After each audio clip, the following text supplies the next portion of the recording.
Good evening, everyone. This is Carlisa de Ocampo, or you may call me Ge. And I have recorded this video to present to you the Philippine Development Plan for 2017-2022. This PDP, or the Philippine Development Plan, is the first medium-term plan to be anchored doon sa 0 to 10 point socio-economic agenda.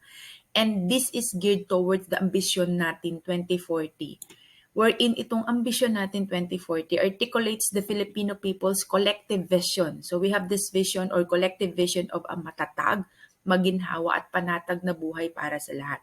This also takes into account the country's international commitments such as the 2030 Sustainable Development Goals. Now, what is this 0 to 10 socioeconomic agenda of the Philippines? This 10-point policy agenda covers the following areas. We have first the metrics, then the vaccination, third is the healthcare capacity, fourth is economy and mobility, then the fifth is schooling, sixth one is domestic travel, the seventh is international travel, eighth is the digital transformation, ninth is the pandemic flexibility bill, and 10 is the medium-term preparation for the pandemic resilience. So the government adopts this 10-point agenda for the fast economic recovery because the Duterte administration believes that this will help fast-track economic recovery and drive broad-based expansion across various productive sectors amid the prevailing COVID-19 pandemic. Now, let me reiterate that the goal of the PDP 2017-2022 is to enable us Filipinos to attain yung tinatawag na matatag, maginhawa at panatag na buhay. So, lagi nating tatandaan na ang PDP 2022 focuses dun sa matatag, maginhawa at panatag na buhay. Kasi this Philippine Development Plan also acknowledges yung accomplishments ng previous administrations. They also adopts yung mga good practices and carefully considers yung mga lessons learned gleaned from these experiences kasi napaka-importante for us to reflect ano ba yung ginawa dati na pwede nating ulitin ngayon para masigurado natin na mamimit natin yung vision natin. And of course, kung kinukonsider natin yung mga magagandang nagawa dati na pwede natin i-adapt, syempre yung mga hindi magandang nagawa or hindi naging magandang desisyon or technique, maaari nating maiwasan para masigurado na maa-attain natin yung vision natin. So itong Philippine vision, it also reflects the Philippines' long-standing ambition to end yung poverty sa bansa natin.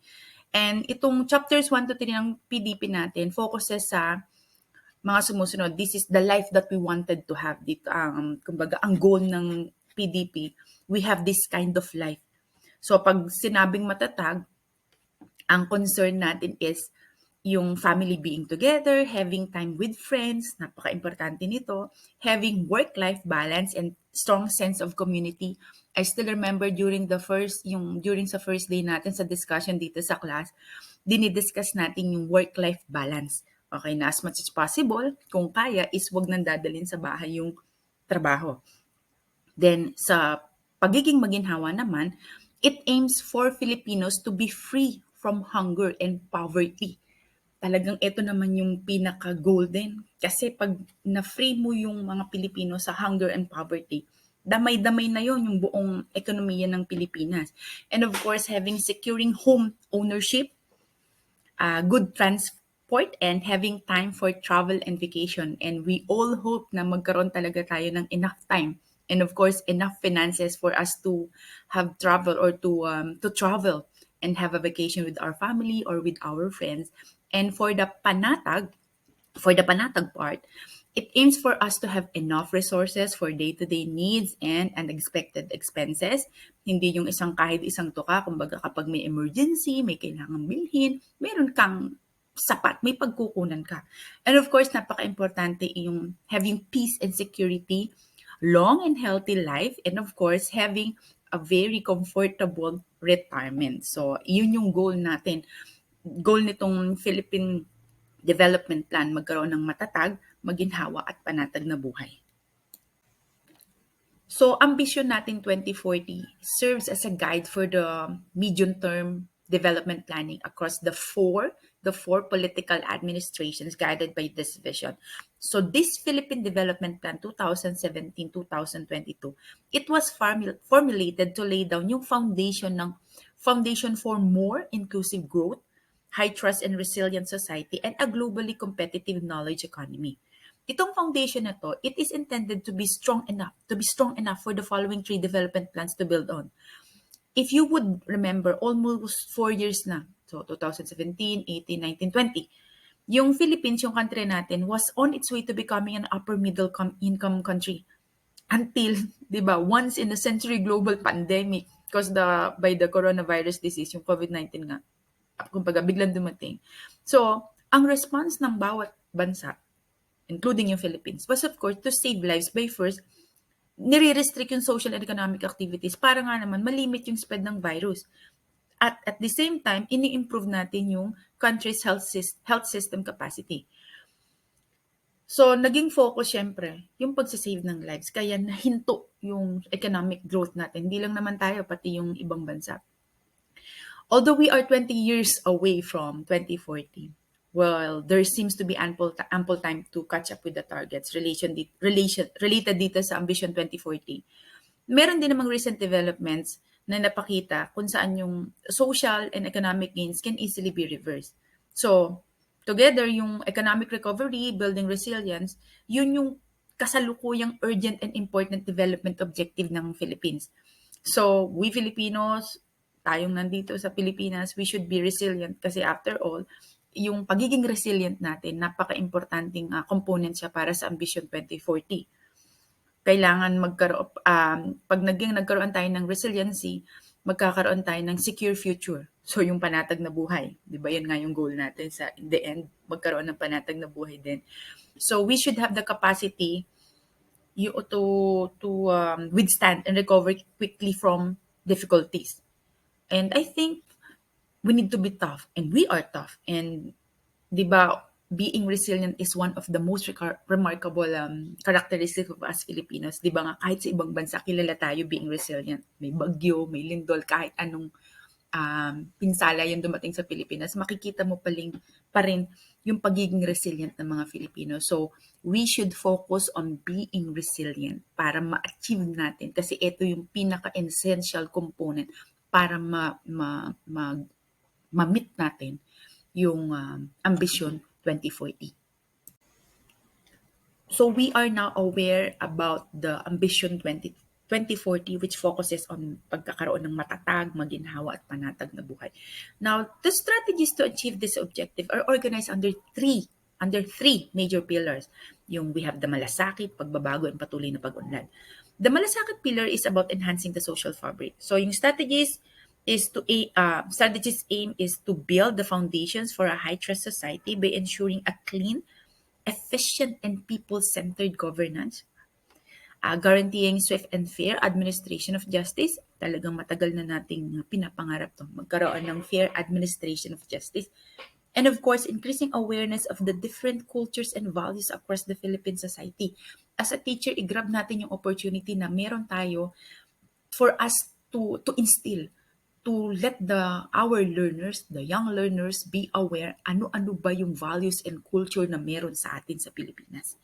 Napakaswerte natin na meron tayong chance na ganito, na maging way tayo para maging aware yung mga bata sa different values and culture na meron tayo. And under the pagbabago pillar, this is all about affecting inequality, reducing transformation. So, it consists of different strategies para ma-expand yung economic opportunities, accelerate human capital development, reduce vulnerability, and build safe and secure communities. Nakaka-worry lang dito sa safe and secure communities kasi recently, parang 2 weeks ago, dito sa kapitbahay namin, ang taas-taas na ng kanilang bakod, pero napasok pa rin sila ng magnanakaw, considering na malapit lang sa amin yung barangay hall. So, I think itong pag-build ng safe and secure communities, nagsisimula sa barangay. So, dapat talaga complete monitoring ng nasa taas para ma-ensure na magkaroon ng safe and secure communities. Kasi sa ngayon, pag nasa subdivision ka, dun ka lang ma-feel safe and secure eh. Pero pag nandito ka sa outside subdivision, medyo hindi ka secured kahit mataas yung bakod mo.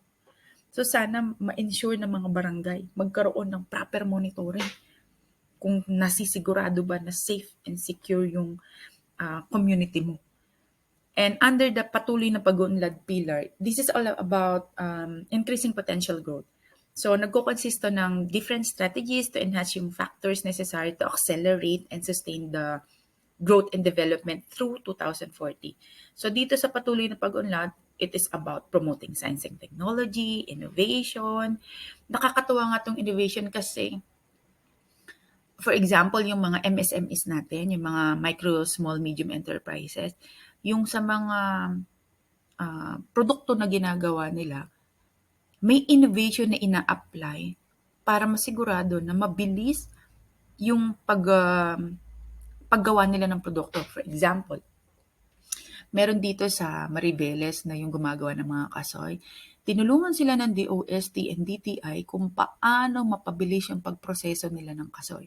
And also meron dito sa Dinalupihan na yung ginagawa nilang mani, maging greaseless siya.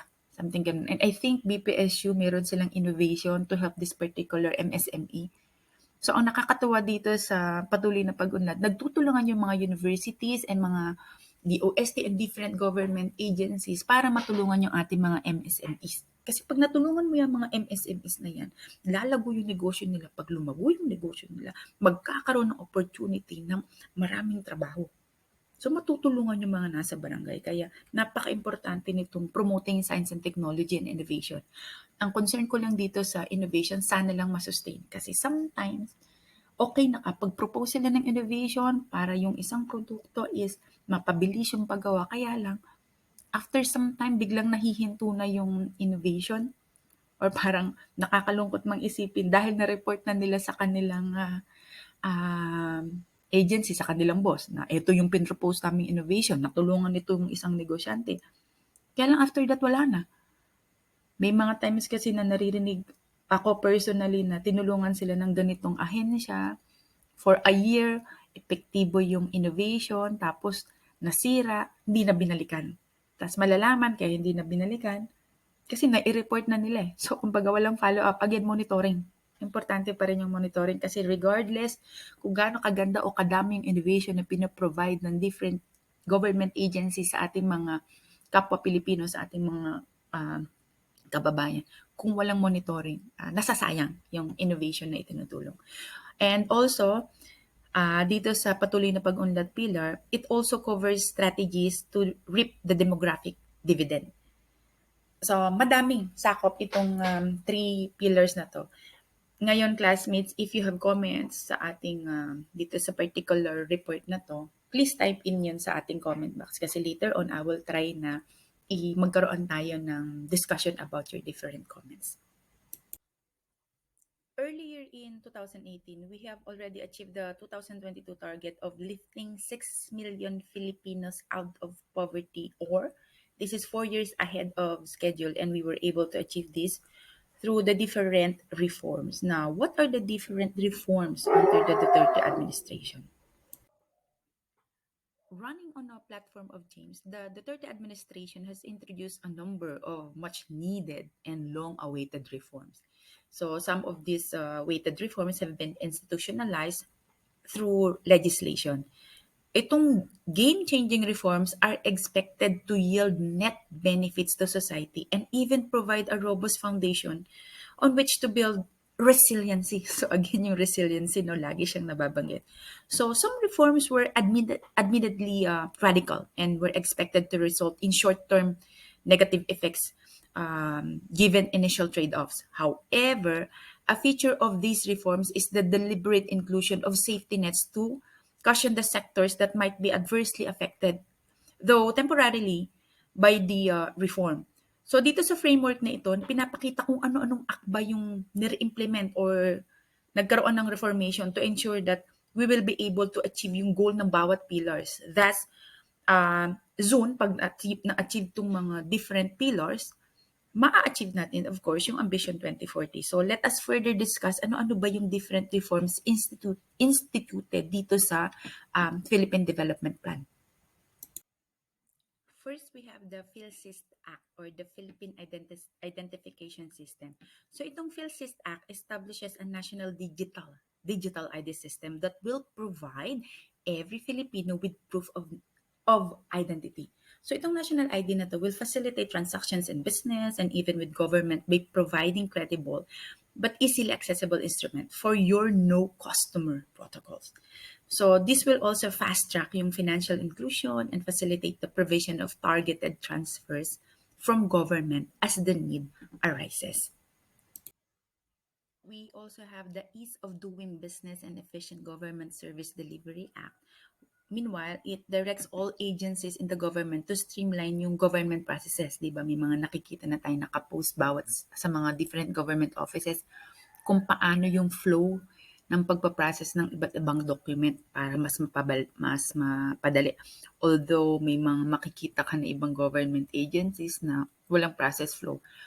Recently, pumunta ako sa LTO, hinahanap ko kung ano yung flow para magpa-renew ng driver's license. Hindi ko makita. Nung nakita ko, pagkaliit-liit, wherein dapat, di ba, malaki siya. Kaya ang nangyayari tuloy, nahanap ka ng tutulong sa'yo doon parang ano po ba yung susunod? Ano po ba yung susunod? So sana, again, maganda yung mga, ano natin law, yung mga act. Ang problema lang talaga, monitoring. So sana mabago yun sooner or later. So again, so streamline yung mga government processes, particularly those concerning business and consumers. And rationalize even yung mga harmonized regulations. Kasi under the new normal, yung mga businesses, kailangan daw i-reconfigure yung processes o kaya i-change yung product lines altogether. And this may require a new set of permits. Kaya kailangan malinaw yun sa mga nagtatayo ng business or sa mga tao na nagpo-proseso ng mga different documents. Itong law na to requires that the government to be facilitative so that businesses can quickly undertake the changes and new investments are required. We also have the Sagip-Saka Act and the Agricultural Free Patent Reform Act kung saan yung farmers and fisher folk, they are expected to benefit from this Sagip-Saka Act which provides various forms of assistance para ma-improve yung production and productivity nila. Nangyayari naman to, nakikita ko kung paano nag-a-assist yung government para mapabilis yung production nila and productivity. Kaya lang iniiwan after that. Anyway, write your comments sa ating chat box kung ano yung opinion nyo regarding dito sa pagpo-provide ng assistance sa production and productivity sa ating mga farmers. And also, this Sagip Saka Act, they help the farmers access to financing and better technologies. Yes, nangyayari to. And business support development services. Yung access to finance is further increased kasi kailangan syempre ng puhunan ng ating mga farmers na in-improve ito through the Agricultural Free Patent Reform Act, which makes agricultural free patents tradable and bankable instruments. Yung one of the major reform in the agricultural sector is yung rice tariffication law. Ito yung sinasabi na long-awaited reform designed to open market for rice trade. Kasi yung previous regime of quantitative restrictions on imported rice provided price support to the rice farmers. Kaya lang, this made the retail price of the rice expensive. Ayun yung naging resulta. So despite yung price support, yung rice farming dito sa bansa natin has been unprofitable, especially compared sa ibang bansa. And this is according to Bordney noong 2016 sa kanyang study. So para mabalance yung interest ng farmers and those of consumers towards sa overall efficiency and economic growth, nagkaroon ng law, itong law na to, wherein it replaces yung quantitative restrictions ng imported rice with tariffs of 35 to 40%. And pangalawa, nag-establish ng rice competitiveness and enhancement effort or yung enhancement fund or yung RCEF coming from the tariff revenues. Ano ba tong RECF? Ito yung nagko-consist siya ng annual appropriation ng 10 billion for 6 years para pondohan yung programa para sa mga farmers sa pagkakaroon ng farm mechanization, seed development, propagation and promotion, pati yung kasama dito yung credit assistance and extension services which were specifically identified to improve yung productivity ng rice farmers. Ma-reduce din yung production cost, saka link them to the value of chain. So marami namang naitutulong talaga yung gobyerno. Kailangan lang talaga may meron tayong tinatawag na proper monitoring. Ngayon, as part of human capital development, we have this universal access to quality tertiary education. This act provides free tuition fee or tuition in state universities and colleges. There's also free technical and vocational education and training in tertiary education, and meron ding tertiary education subsidy and student loans. On the other hand, meron din tayong tinatawag na Philippine Qualifications Framework Act, kung saan it reinforces and strengthens the recognition of knowledge and skills acquired outside the formal education systems through systems of pathways, equivalencies, and credit transfers. So, to further increase itong employability, kasi konektado itong tatlo na to, the Tulong Trabaho Act provides free training fees and additional financial aid to qualified beneficiaries enrolling in selected training programs or yung tinatawag na STPs. So, these reforms is yung financial burden of acquiring tertiary education, kasi 'di ba isa sa mga burden talaga ng mga Pilipino, parang wala silang budget, wala silang pera para padala sa college yung mga bata. And also it also provides is in reskilling and retooling programs, which the workforce will also need to adjust to the new normal setting. We also have the Pantawid Pamilyang Pilipino Act, which institutionalizes the Pantawid Pamilyang Pilipino program to reduce yung vulnerabilities of the children in poor families. So the program, it provides cash transfers to family beneficiaries conditional on health, nutrition, and education outcomes for a maximum of 7 years. And also, I believe yung mga members ng mga tinatawag na 4Ps dito, sinasama din sila sa feeding program ng bawat school. Kasi sa school namin, gano'n yung nangyayari. Yung mga members ng 4Ps, sila yung priority pagdating dun sa school feeding program. So, other features of the law also provide effective ways of engaging with poor families, even for information and communication campaign, para makakatulong din sa kanila sa pag-adjust sa new normal setting natin. The new normal, our new normal setting will definitely require innovative ways of doing production, socialization, consumption, governance, and others. So, operationalizing these innovations requires, of course, an ecosystem covering science, technology, and innovation, or yung tinatawag natin na STI. There are four landmark laws na kung saan recently lang siyang ginawa to help establish yung ecosystem, to help establish the ecosystem. So, nauuna dito yung Philippine Innovation Act, which establishes the National Innovation Council. Isa siyang interagency and multi-sectoral committee that effectively elevates policy and planning on STI to the highest levels of government. Pangalawa, yung Innovative Startup Act. Ito naman provides incentive, monetary and operational support sa mga innovation and technology startups para nga naman ma-foster yung innovative entrepreneurial culture nila. So, um, focus din sa mga MSMEs to. So, yung pangatlo, yung Philippine Space Act, which provides the institutional framework to enable the country to reap the benefits from the development of and use ng mga space technologies natin. Kasi meron yan. And the last one, yung Balik Scientist Act, kung saan further pang ini-encourage yung mga Filipino experts natin, scientists and inventors, including yung mga engineers na nasa ibang bansa, to share yung knowledge nila at saka yung expertise nila dito sa ating bansa. Next is the Tax Reform for Acceleration and Inclusion or TRAIN law. It corrects the inequity of the tax system by reducing yung personal income taxes while broadening the tax base. So yung resulting increase sa revenues allowed for the expansion of the infrastructure and social services budget. So nataasan yung budget para dito. And there are various expenditure management reforms have also been introduced para ma-address yung underspending. Kahit na underspending siya, i-ensure pa rin yung effective and efficient delivery ng mga public services natin.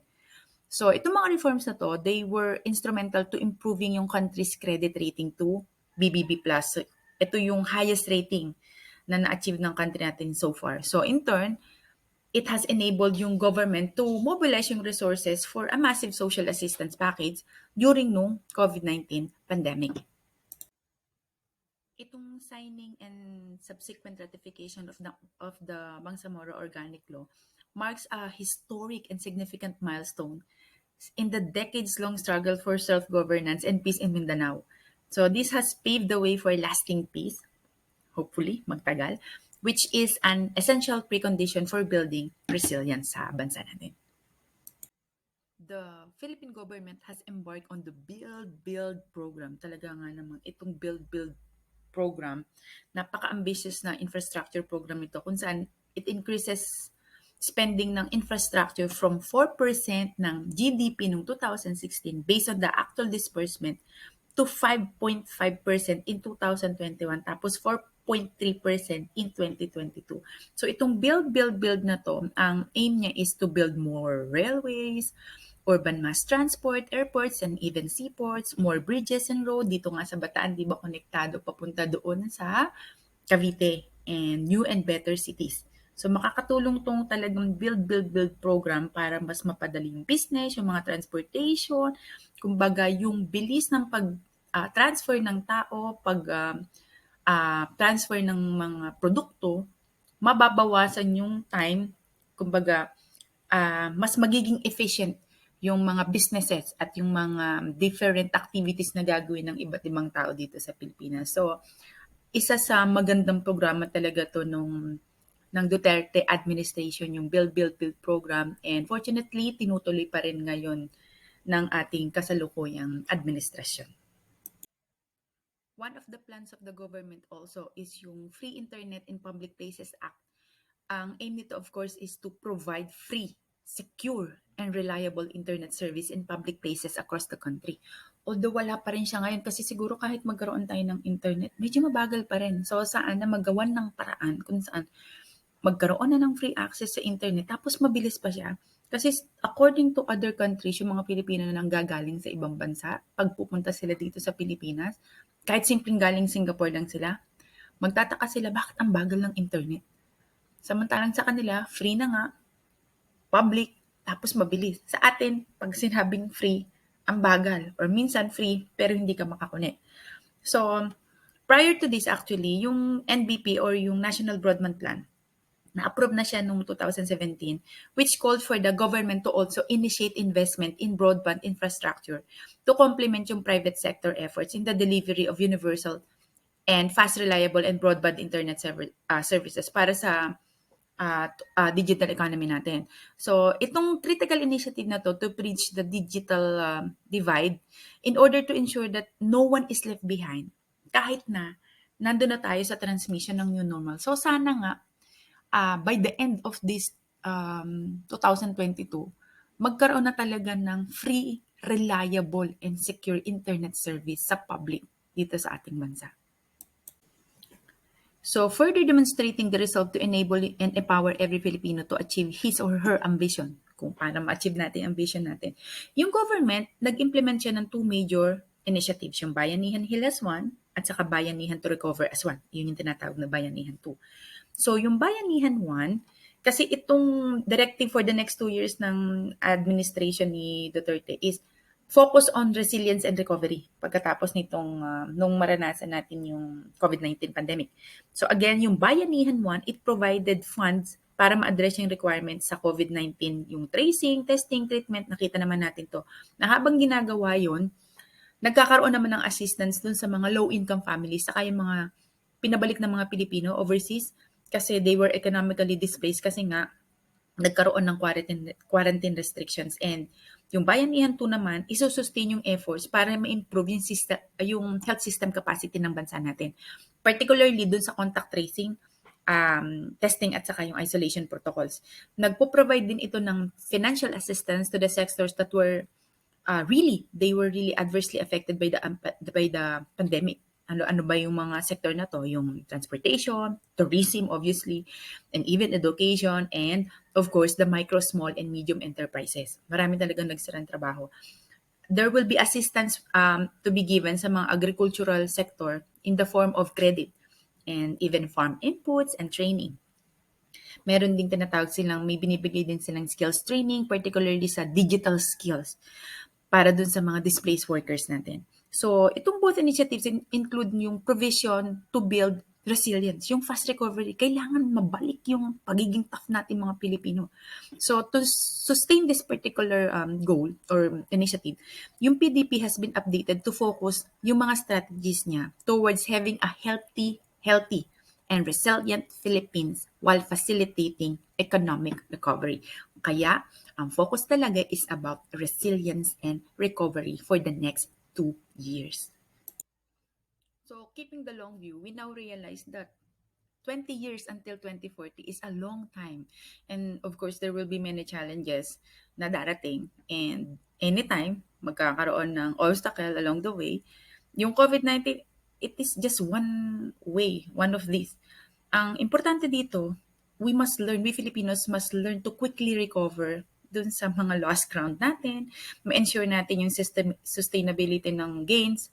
Paano yun? Siyempre, yung building ng resiliency. Then, of course, let's get back on track towards dun sa Ambisyon 2040. Lahat tayo gusto natin magkaroon ng panatag na buhay. So, in the remaining plan period, yung Duterte administration, nire-renew niya yung commitment niya to enable and, listen to this, empower every Filipino to enjoy each and every one of his or her aspirations. Ano-ano ba yun? Of course, ano ba ang Ambisyon 2040 natin? Matatag, maginhawa, at panatag na buhay. Let me just leave this quote. A goal without a plan is just a wish.